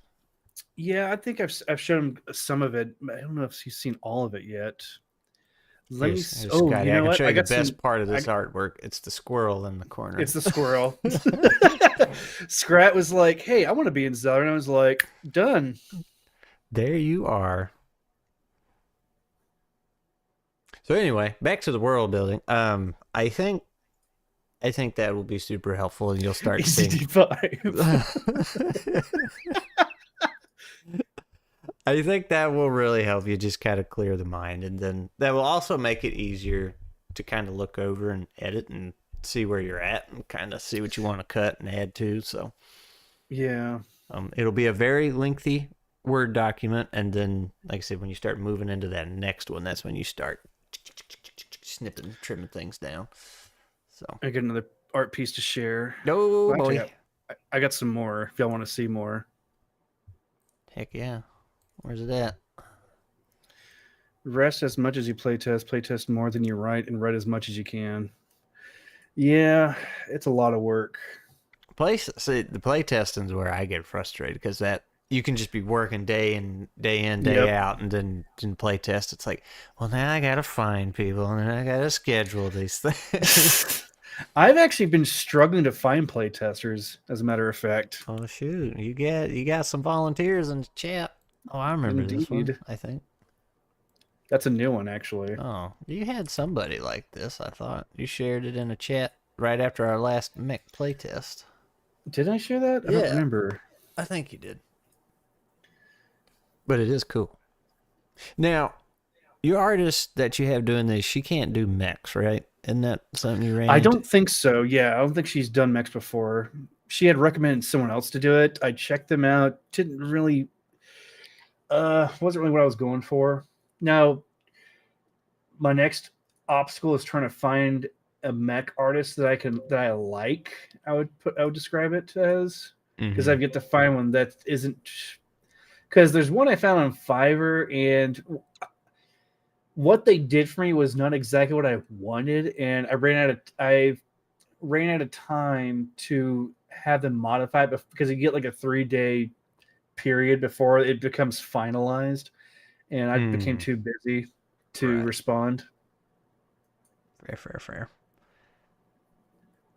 Scotty says, very cool from what he's saying. Look at that. You have the blessing. See, I've been blessed by the craft father.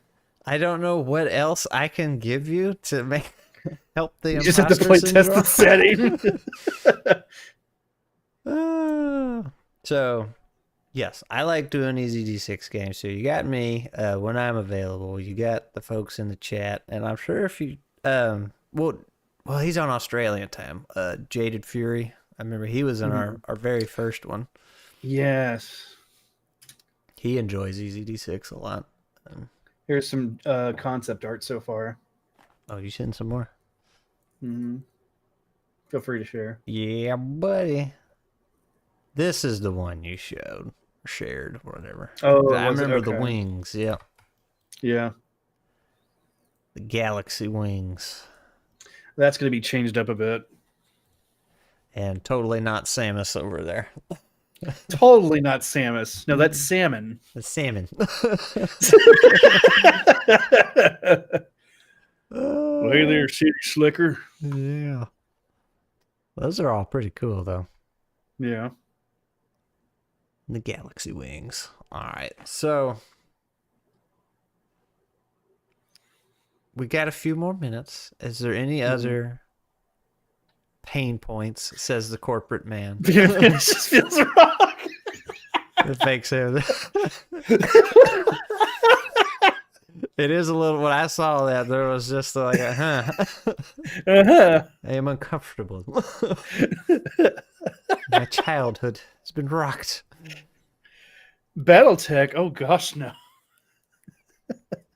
Well, maybe just their designs, not the mechanics, or So the designs, obviously, it's more like Gundam, to be honest.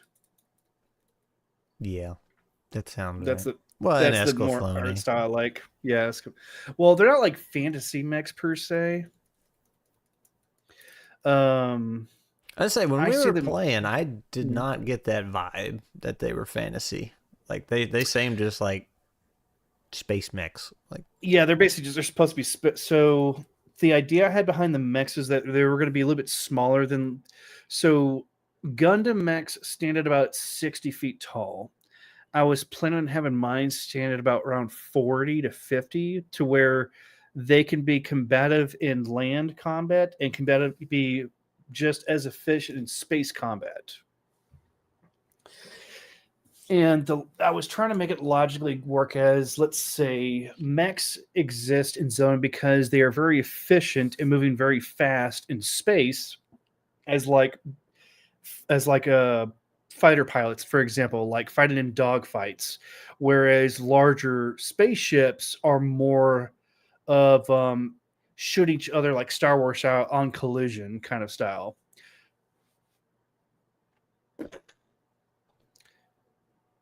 And the ship combat or the way the ship mechanics are going to work is like each player on the ship will have a role, regardless of how many players are on the ship.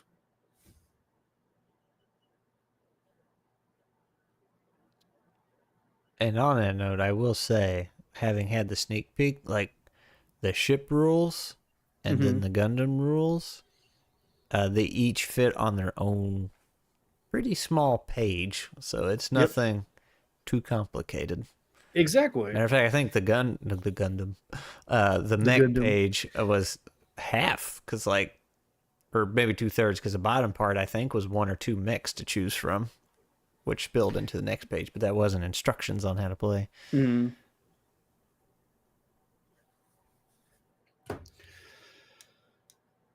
So again, not complicated, and follows Yeah. the easy D6 logic of simplicity, which we like. I definitely want to spoil so much about the mechanics, but I know I shouldn't. Prone to change. Or are you worried somebody's going to steal them? We can talk about it if people want to hear about them. We got a couple minutes. Which way do you want to share? You want to talk about ship combat or mech combat? We already talked about the mech, so let's do the ships. Okay, let me pull up the mechanics for the shippy ship. Dang it, where the hell is it? Can I like treat your artwork like a coloring book here? Go ahead. I was just wondering if I can. Like, yeah. Okay, so ship combat. So the way that's gonna, the one inspired by Big O. Yeah, Big O is really good. Big oh. Basically, Batman with a mech. Oh, that's not gonna work like I thought it would. Never mind. So the way ship combat works is you're gonna have each role is gonna have a battle station. And let's see, there are 1, 2, 3, 4, 5 battle stations. So there's 3 phases in ship combat. So basically, it's going to cycle really fast through combat. And each battle station will have a kind of like a stress mechanic to where you're going to use your battle station ability. And if you fail, you get what's called your battle station. Let's say you're operating a computer at your station. Well, you stress out the computer so much, it starts to glitch. Well, once it glitches out so much, this battle station basically shuts down until it gets repaired by the engineer. which is also very similar to the way the mechs work with their overheating thing. Exactly. So it's, if you have done the mechs, it's familiar when you get into the ship, and if you do the ship then get into the mechs, it's something familiar. It's different but not. Yeah, like all the rules for mech literally fits on half of a page. Yeah. That's So- how or like 3/4 of a page really. But yeah, that's how simple it is. And what was that tweak we made? It was with the overheating on the mechs. And then we found a fun fix for it, because originally it was overheat, and then your mech just explodes and you eject, right? Oh. And then we were like, Okay. well, let's do the overheat, and then the critical mark is you just completely lose a turn or something. Like you lock up, your whole Yeah, system you just Mhm. and then that leaves you exposed and vulnerable, but you don't just That's right. instantly The thing was like it was originally going to be like 6 levels of stress, but we narrowed it down to 3 because 6 seemed too much. Mm-hmm. Yep. And that way, yeah, if you have multiple people on the field, like now that you're just sitting there floating in space or whatever, exposed, the other players have to like get in the way and protect you before you can move again. So Right.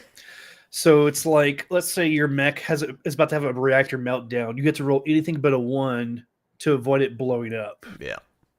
So it's like if you basically have rolled anything but a 1, your reactor has to cool down for the whole turn. Why not both? It's like, yeah. So I gotta ask, you said mind map. What are you using for the mind map? I'm using an app called MindOmo. I think I know that one. I'm like a mind map junkie. Don't worry about it. It was the only mind. It was pretty much one of those mind maps that I found that was actually free without having to. So what I love about this mind map is that you don't have to subscribe. You can download it. I think you have to pay for it to get like more space. It's just a one-time payment, and you can download it. You don't need the internet to use it.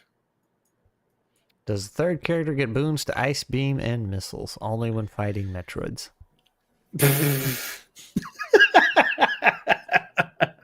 No, I'm afraid not. The Space Hunter gets more like hunter abilities. So mechs, we have 1, 2, 3, 4, 5, 6, 7. There's 8 mech models that you can choose from. So far. So far, yes. So if people like mechs, I will gladly make more mechs. What about a build your own mech page? Ooh. Where you have like a list of abilities and it's like, this one's worth so many slots or something like that. I feel like that might be too complicated for EZD6. Probably. And now that I say that out loud, I feel like, didn't that come up? There was something we were talking about with mechs, and we were like, that's too complicated for... It's not that it's complicated, but for EZD6, like, it really strays. So Possibly. So to really make up for that, that's why you have the mech upgrade. So it's like you can customize your mech to have unique abilities. That's right. Or like, it's not really unique ability. It's more like you get upgrades. So it's like, cool, I get a boon to shield saves. I get extra strikes. I get a boon to attack, to melee or ranged. Basically, I'm just trying to keep it simple for now before I go more complex. Yeah. Have you looked at Obsidian and its Excalidraw plugin? Yes. I've looked at Obsidian. It looked too complicated for me. Obsidian's very, very cool, but when it comes to being productive, I think it's one of the worst tools you could ever use. Yeah, that's why I've stuck with like I originally started with Trello, and then I started using Microsoft OneNote. OneNote's pretty good. Yeah. Obsidian, it is neat though, and it is free unless you want to use their cloud stuff. How would it be too complicated? It could just be like building a character. We'll say that. See, complicated is kind of the wrong word. It's for EZD6, like you don't. Well, not even just EZD6. When something already exists and has its bundle of rules, like you don't want to put too much on top of that, because then you reach a point. It's like, well, I should just make my own system because Yeah. the more you put on, the more you lose sight of what you're building on top of, and there's a reason you're building on top of it, right? Probably because you like the system. So, Do you think complex would be the better word?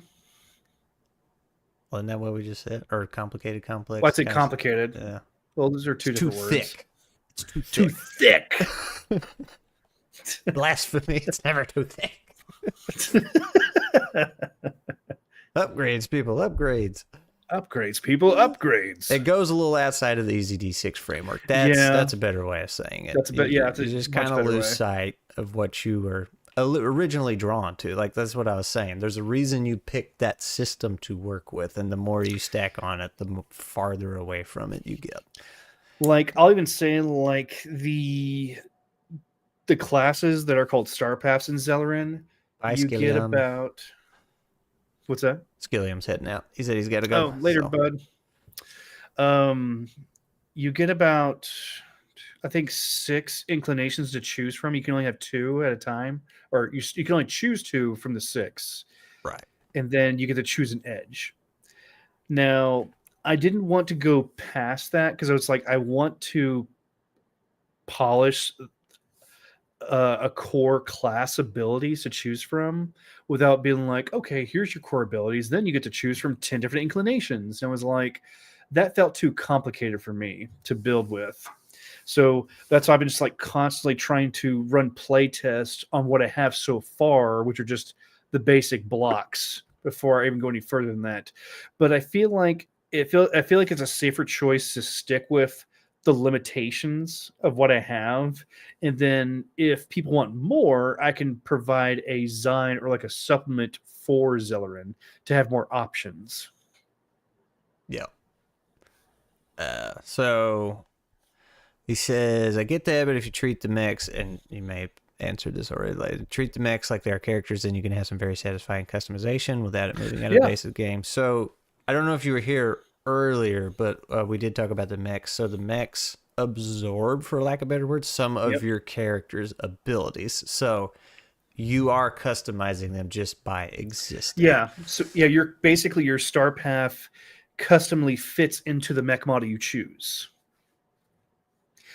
Because that's like in Scotty's group, that's what they kind of describe it to. It's like basically the mech forms around your character where you don't lose your character abilities just because you're in a mech. So you basically fuse together. Which, that could make it a fantasy mech if there's some fusing going on.